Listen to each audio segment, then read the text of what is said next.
గరుడ పంచమి అంటే గరుత్మంతుడు సర్పాలపై నాగులపై విజయం సాధించి అమృత భాండం పొంది తన తల్లికి దాస్య విముక్తిని కలిగించాడు. శ్రీ మహావిష్ణువు యొక్క వాహనంగా సేవ చేసే భాగ్యం పొందాడు. ఈ రెండూ జరిగింది ఈరోజే కాబట్టి దీనిని గరుడ పంచమిగా జరుపుకుంటారు. కశ్యప ప్రజాపతికి 2 భార్యలు కద్రువ, వినత. వారు సంతానం కోసం పుత్రకామేష్టి యాగాన్ని చేశారు. ఆ తరువాత కద్రువకు పిండం పుడితే ఆ పిండాన్ని నేతి కుండలో భద్రపరిచింది. వినతకి 2 గుడ్లు పుట్టాయి. కొంతకాలం తర్వాత కద్రువకు వాసుకి, తక్షకుడు, కర్కోటకుడు వీరితో కలిసి 1000 మంది సర్పాలు పుట్టాయి. కానీ వినత నా గుడ్లు మాత్రం చెక్కు చెదరకుండా అలాగే ఉన్నాయి, పిల్లలు ఇంకా కలగలేదు అని దుఃఖించింది. కద్రువ మీద ఉన్న అసూయతోటి వినత తనకు పుట్టిన 2 గుడ్లలో 1 గుడ్డును పగలగొట్టింది. అందులో నుంచి ఊరువులు అంటే తొడలు ఇంకా తయారు కాని బిడ్డ అనూరుడు బయటికి వచ్చాడు. అలా పుట్టగానే తన తొడలు చూసుకొని, ఎంత పని చేశావు అమ్మా, ఇంకొంతకాలం అలాగే ఉంచితే పూర్తి రూపంతో వచ్చేవాడిని. నీ సవతి మీద అసూయతోటి ఇలా చేశావు కాబట్టి ఆ సవతికి దాసివి అయిపో అని ఆవేశంతో శపించాడు. దానికి వినత బాధపడింది. సరే, కొంతకాలం 2వ గుడ్డును మాత్రం కదిలించకు, అందులో నుంచి ఒక అద్భుతమైన శక్తితోటి అతి బలవంతుడు పుట్టుకొస్తాడు, అతడే నీకు దాస్య విముక్తిని కలిగిస్తాడు అని అనూరుడు సూర్యునికి ఉదయం పూట రథసారథిగా వెళ్ళిపోయాడు. ఒకరోజు కద్రువ, వినత కలిసి దగ్గరలో ఉన్న ఒక సరస్సు వద్దకు వెళ్ళారు. అక్కడ తెల్లటి వర్ణంతోటి ఒక గుర్రం తిరుగుతూ ఉంది. దాన్ని చూసి కద్రువ, అక్క, గుర్రం అంతా తెల్లగానే ఉంది కానీ తోక మాత్రం నల్లగా ఉంది చూడు అనింది. వినత, లేదు చెల్లి, అంతా తెల్లగానే ఉంది అనింది. కద్రువ, అంతా తెల్లగానే ఉంది కానీ తోక మాత్రం నల్లగా ఉంది.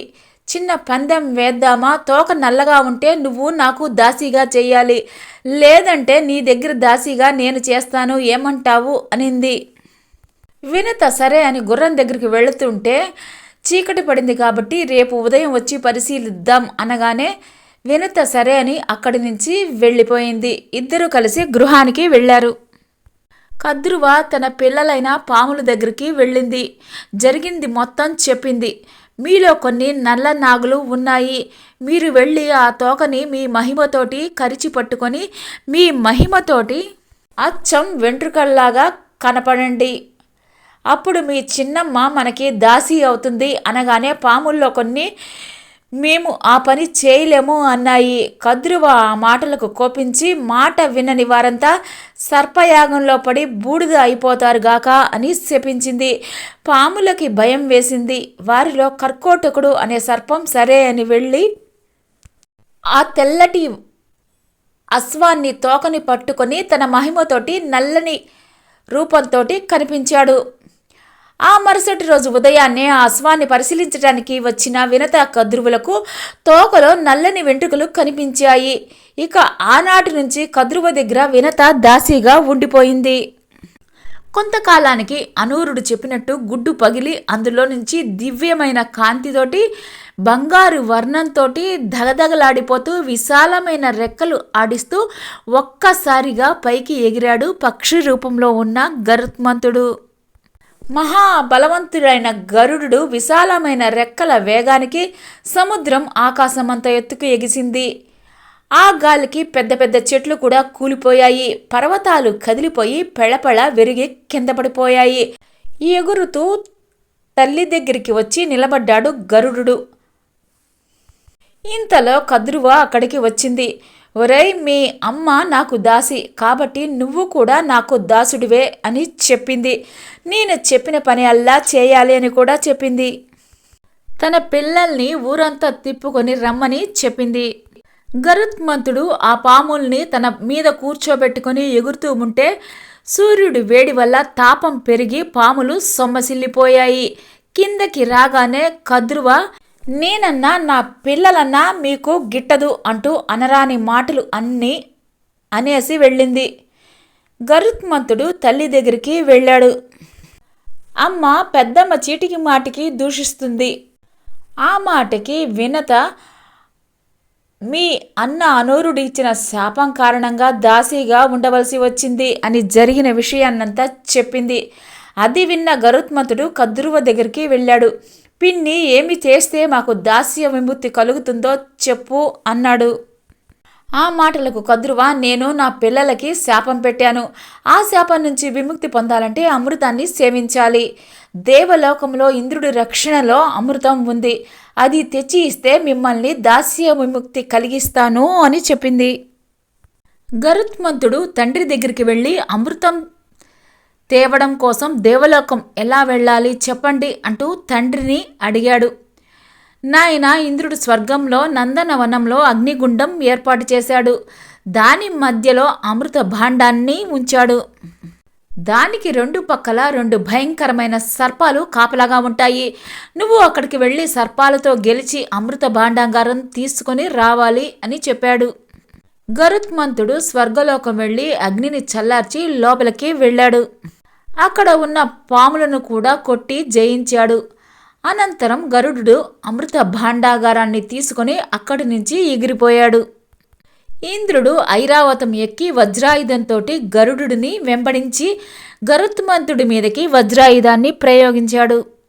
గరుత్మంతుడు చిరునవ్వు నవ్వుతూ, నన్ను నువ్వు ఏమీ చేయలేవు. నిన్ను అవమానించటం శ్రేయస్కరం కాదు. ఇదిగో ఒక ఈక తీసుకుని వెళ్ళు అని వజ్రాయుధానికి ఒక ఈకను పీకి ఇచ్చాడు. వజ్రాయుధం ఆ ఈకని తీసుకుని ఇంద్రుడి దగ్గరికి వెళ్ళి, ఈ ఈక తప్ప ఏమీ చేయలేకపోయాను, అది కూడా ఆయన ఇచ్చిందే అని చెప్పింది. ఇంద్రుడు, మిత్రమా, ఈ రోజు నుంచి నీతో స్నేహం కోరుకుంటున్నాను. ఈ అమృతం తీసుకెళ్ళి పాములకు పోసామనుకో, వాటికి చావు ఉండదు, విషం పెరుగుతుంది. వాటికి చావు లేకపోతే అహంకారం పెరిగి మనుషుల్ని, ఇతర జంతువుల్ని తమ విషంతో చంపేస్తాయి. మిగిలిన జీవులు ఉండలేవు, లోకాన్ని సర్వనాశనం చేసేస్తాయి. కాబట్టి ఒక ఉపాయం చెప్తాను. నువ్వు ఈ అమృతం తీసుకుని వెళ్ళి మీ పిన్నికి ఇచ్చి మీరు బంధ విముక్తులు అవ్వండి. తరువాత శుచి లేకుండా ఈ అమృతాన్ని ముట్టుకోకూడదు, స్నానం చేసి రమ్మని చెప్పు. వాళ్ళు స్నానం చేయడానికి సముద్రానికి వెళుతారు. నేను ఈ కలశం తీసుకుని వచ్చేస్తాను. అప్పుడు నీ మాట నెరవేరుతుంది, నా పని అవుతుంది అని చెప్పాడు. దానికి గరుత్మంతుడు సరే అన్నాడు. విష్ణువు ప్రత్యక్షమై, నీ మాతృభక్తికి మెచ్చుకుంటున్నాను. ఏ వరం కావాలో కోరుకోమన్నాడు. ఈ రోజు నుంచి నాకు పాముల్ని ఆహారంగా ఇవ్వమని చెప్పాడు గరుత్మంతుడు.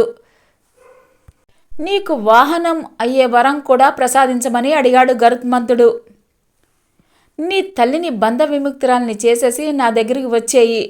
ఈ రోజు నుంచి గరుడు వాహనుడివై లోకాల్లో సంచరిస్తూ ప్రజారక్షణం చేస్తాను అన్నాడు విష్ణువు. గరుత్మంతుడు అమృతాన్ని కద్రువకు అప్పగించాడు. పంచభూతాల సాక్షిగా బంధ విముక్తి చేయించి తల్లిని తీసుకుని వెళ్ళిపోతూ అమృతాన్ని దర్భల మీద పెట్టాడు. ఈ అమృతాన్ని శుచిగా తాగాలి. మీరు వెంటనే సముద్ర స్నానం చేసి వచ్చి స్వీకరించండి అని చెప్పాడు. కద్రువ గరుత్మంతుడిని మెచ్చుకొని తన పిల్లలతో సహా స్నానం చేయడానికి సముద్రానికి వెళ్ళింది. అక్కడే ఉన్న ఇంద్రుడు కద్రువ వెళ్ళగానే అమృత కలశాన్ని తీసుకొని వెళ్ళిపోయాడు. తిరిగి వచ్చిన కద్రువ అమృత కలశం కోసం చూస్తే కలశం ఉన్న చోట దర్భలు తప్ప ఏమీ కనపడలేదు. ఇంతలో పాముల్లో కొందరు అమృతం ఉన్న కలశం ఈ దర్భల మీద పెట్టారు కాబట్టి కలశం నుంచి ఏమైనా చుక్కలు ఈ దర్భల మీద పడి ఉండవచ్చు అనుకున్నారు. దర్భలను నాకారు. నాకడంతో అప్పటి వరకు ఒక్క నాలుకే ఉన్న పాములు 2 నాలుకలుగా మారిపోయాయి. ఆనాటి నుంచి వాటికి మాట కూడా పడిపోయింది. మాతృభక్తితో గరుత్మంతుడు విష్ణువు దగ్గరకు వెళ్ళిపోయాడు.